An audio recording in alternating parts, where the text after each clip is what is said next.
بسم الله الرحمن الرحيم الحمد لله رب العالمين وأصلي وأسلم على نبينا محمد وعلى آله وصحبه أجمعين. أما بعد, impeachment in the Caliphate written by Islamic civilization. Number 1, the Caliph. 2, the Caliph is not above the law. 3, the assistant Caliphs. 4, the governors and mayors. 5, the independent High Court. 6, House of Representatives, Majlis al-Nawab. 7, impeachment by the Majlis. 8, impeaching the Caliph. These are extracts from the book Accountability in the Caliphate by A.K. Newell. It should be noted that the Caliphate is an ideological Islamic state. This means all elements of the state work towards achieving Islamic objectives, not material objectives. If any of the state accountability mechanism take effect, the Caliph is restrained by his Islamic belief and taqwa. Secular democracy emanates from the belief that religion should be kept separate from politics. The ruler in democratic system is therefore not restrained from tyranny by fearing God divine accountability. With this fundamental aspect of accountability missing, that is a consciousness of God, taqwa, the ruler in a democratic system is prone to tyranny if he isn't restrained by the mechanism of government. The Caliph is not a saint but a human being who is prone to mistakes. This is why such detailed accountability mechanism exists within the Caliphate. Although the Caliph is not a saint, he must be a Muslim and just and cannot be a fasiq transgressor. The Caliph. In the Caliphate, all executive powers are held with the Caliph, although he will appoint assistant Caliphs, Muawwin Tawfid, to manage various areas of the state. The assistants are not independent but rather under the supervision and responsibility of the Caliph. The Caliph is not above the law. Islam firmly believes in the rule of law. No one in the Caliphate, including the Caliph himself, is above the law or has immunity from prosecution. Benefit and harm are not excuses the Caliphate can use to violate these principles. We find Western democratic states doing. The assistant caliphs. While the executive power is not shared among the cabinet of ministers, the caliph cannot run the state on his own. He therefore needs to appoint assistant to aid him in ruling. The assistant caliphs or delegated assistant Muawwin Tafwid perform this task. Historically, this post was called wazir.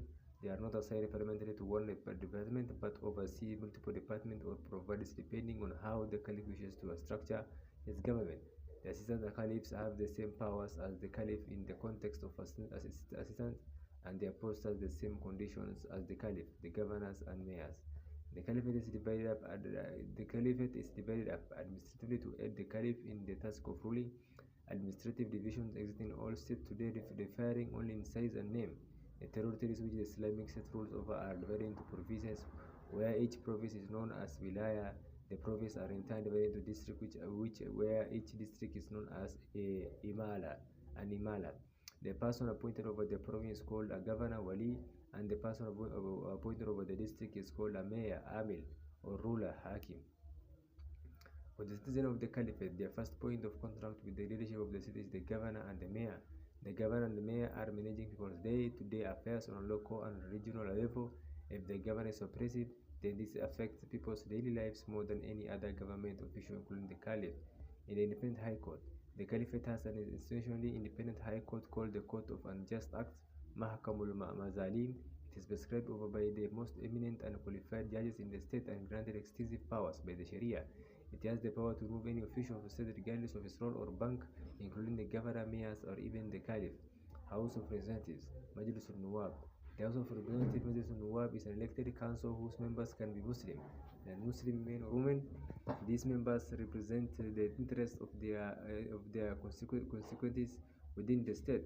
The Majlis has no power of legislation like a democratic parliament, but it does have many powers that act as a counterbalance to the executive powers of the caliph. House Committee. This consists of all members of the Majlis, including Muslims and non-Muslims. Any issue which is based on majority voting, such as in technical administrative laws and impeaching government officials, is performed by the entire council or House Committee. Impeachment by the Majlis. The deputy Caliph and ministers, wazirs, are accountable not only to the Caliph but also the Majlis. They can be removed if the Majlis passes a vote of no confidence in them. This also applies to the provincial governors and mayors. Impeaching the Caliph. The Caliph is the state and is the pillar keeping stability. Its removal has huge political and economic implications to the society. Therefore, its impeachment cannot be performed by the Majlis but by the Supreme Court, which is the Court of Unjust Acts, Mazalim. That is the only institution within the state that has the power to remove the caliph. The caliph has no power to remove any judge which is investigating him. His removal must be because he contradicted one or more of the seven contractual conditions mentioned earlier, leading to the Beia contract either becoming void, battle, or effective facet. If the Beia contract is still valid, then no impeachment will take place and the caliph will remain in office. The Prophet Muhammad gave Uthman bin Affan a prophecy that he will be given a clock, and when the people came to take off, he shouldn't. Uthman was the dead caliph, and in the last few months of his successful 12 years rule, faced a rebellion who wanted him removed from office for malicious reasons. The Beia contract remained valid, and the reasons given for removing him were invalid. Unfortunately, the rebel assassinated Uthman when he refused to break the Beia, leading to 2 years of civil unrest.